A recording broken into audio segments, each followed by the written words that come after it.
Imagine sitting in a rented room in Rome, around the year 62. You are under house arrest, shackled to a Roman soldier. Yet from that heavy chain, a former religious zealot named Paul picks up a pen to write the most breathtaking description of what God has been doing since before the universe existed. He is not begging for release. Instead, from these strict earthly confines, he drafts what many scholars consider the single greatest letter about the church ever composed. Most of his other letters operate as triage for struggling congregations. Here, Paul is not putting out a fire. He is not correcting bad behavior. For once, he is writing simply to show people what went right. He wants his readers to grasp the sheer size of what God has done, and he proves that the spaces where we feel the most restricted can actually serve as the exact locations from which our grandest purposes are revealed. To understand the weight of this letter, we have to look at where it was going. Ephesus was a massive, wealthy metropolis, one of the largest in the Roman Empire, equipped with a hillside theater that seated roughly 25,000 people.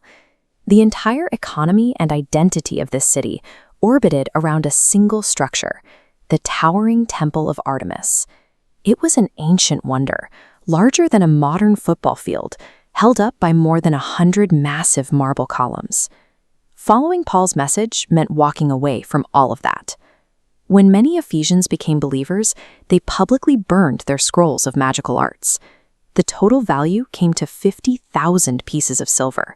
That is a staggering fortune, reflecting an extreme, absolute break from an occult-driven past. To these believers who had surrendered everything, Paul introduces the Greek word oikonomia. It translates to the management of a household. He tells them there is a master plan, a divine timeline that has been unfolding since before the starry void existed. Paul is so overwhelmed by this vision that in the original Greek, he explains it in a single, breathless, 12-verse run-on sentence. The plan moves in 3 distinct waves, weaving together the choreographed work of the Father, the Son, and the Spirit, all moving toward one united goal. Paul is not handing a persecuted community a list of basic survival tips. He is anchoring them to a cosmic blueprint designed long before they were ever born. Before mapping out the rest of this plan, Paul offers a blunt diagnosis of humanity.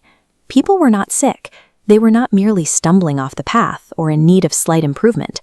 Spiritually, they were entirely dead. Then he introduces 2 words that pivot the entire letter, but God. Because of his joyful generosity, God decisively brought humanity back to life. When Christ was raised, those who trusted in him were made alive alongside him. Paul uses the word poema. We get the English word poem from it. He explains that saved humans are God's workmanship, living masterpieces designed with specific good works in mind well before they existed. Salvation here acts as an intentional restoration. God saved people to make them active participants in reuniting a fractured universe. From that high cosmic theology, Paul zooms the lens down to the dirt of first-century social reality. He targets the most explosive division of his day, the literal wall of separation between Jews and non-Jews. In the Jerusalem temple, a physical stone barrier separated the outer courts from the inner sanctuary. This wall held carved inscriptions detailing a non-metaphorical death threat for any foreigner who dared to cross it. Christ did not offer a polite metaphor about peace. In his physical body on the cross, he became the peace, violently demolishing that dividing wall and the entire deeply entrenched system of human hostility. From that rebel, an entirely new third humanity was born. God began constructing a living temple from the ground up, fitting diverse people together like stones in a foundation.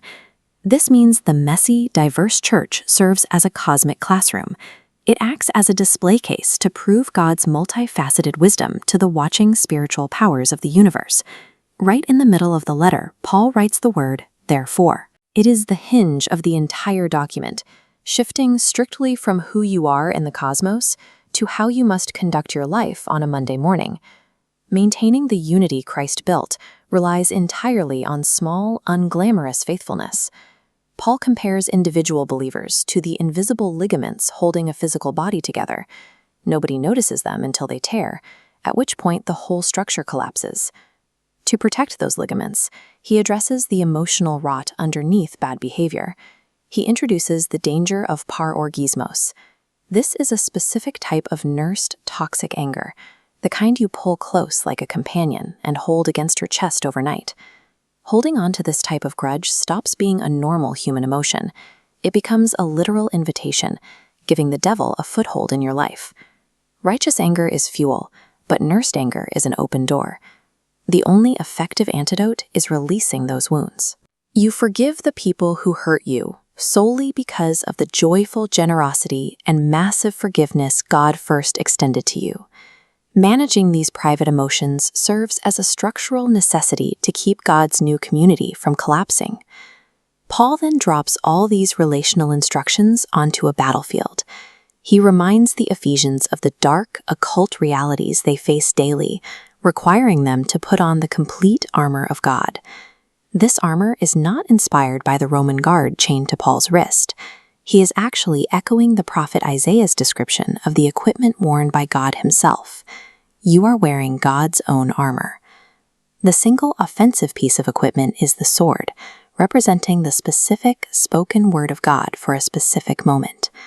Constant prayer acts as the essential radio line, connecting the soldier directly to the armor's designer.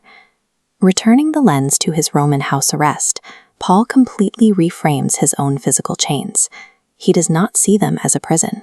He calls himself an ambassador in chains. The shackles are simply his current address. Your identity is something you discover, not something you create. And those circumstances you thought were limiting you are actually the exact Christ-assigned locations from which you are